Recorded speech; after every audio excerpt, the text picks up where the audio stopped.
Hello, I'm William Stewart. Welcome back to our verse-by-verse study on the book of 2 Timothy.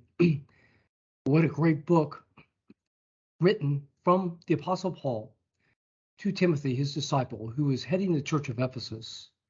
Ephesus at this time was a major trading center on the east-west trade route in the southwestern portion of Asia Minor, what is now Turkey. The ruins are still there. You can visit them.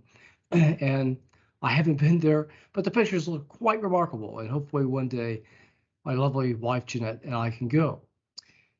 What's there that's most famous is the temple to the goddess Diana, supposed to be one of the 7 wonders of the ancient world, and was a high point of the city. It really, after the first several generations of Christians, seemed to fall in terms of its importance, both as a commercial center, in my understanding of history, because it just really isn't mentioned very much, as well as a Christian center.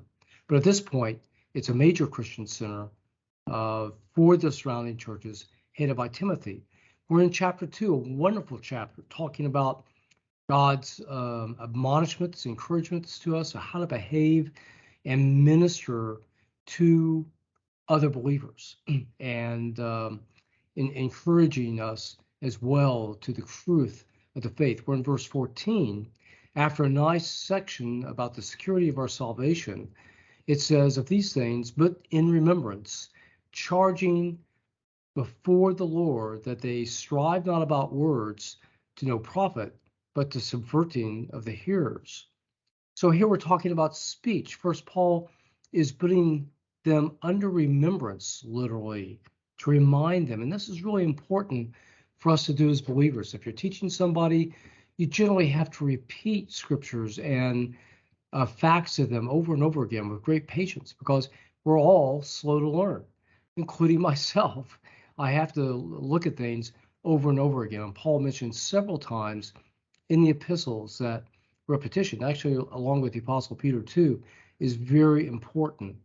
So he's testifying or attesting to them before the Lord that they don't strive about words. The word here is literally word fight.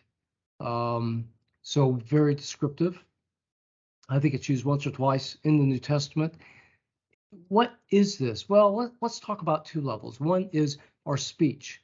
Our speech as Christians are very important in how we communicate to each other. And often this is done between Christians, I hate to say, in a very self-centered or self-focused way. And yet, as you might have read in Ephesians 4:29, our speech is to meet the needs of the other person. Otherwise, when we open our mouths to talk to people, we're doing it for the benefit of the other person and not for ourselves. I think really, unless we're in trouble that we just can't help ourselves, but need to help with somebody else, as in Galatians 6:1, to bear the burdens of other believers. So our first intent is to help the other person. So in doing so, we avoid word fights. Well, what's a word fight? Well, it's not defined here, but what you could imagine, it's arguments, yelling, screaming, but perhaps even more subtly, any form of communication which creates or demands from the other person some sort of retaliatory response that justifies their position. So it may be something in a normal tone of voice, but you're provoking the other person in a way that's demeaning or not encouraging, complaining, and they may react in a angry way, a frustrated way, a manipulative way, perhaps passive aggressive, or that this may come from you. So it could be subtle, it could be obvious, but anything that causes a dispute between people, to avoid if all possible, as it says in Romans 12, at all possible live with peace before men. Let your speech serve others. So he has an example of this here in the negative. It says it's not profitable. What's profitable? Well, to think and talk about things that are pure and good and righteous.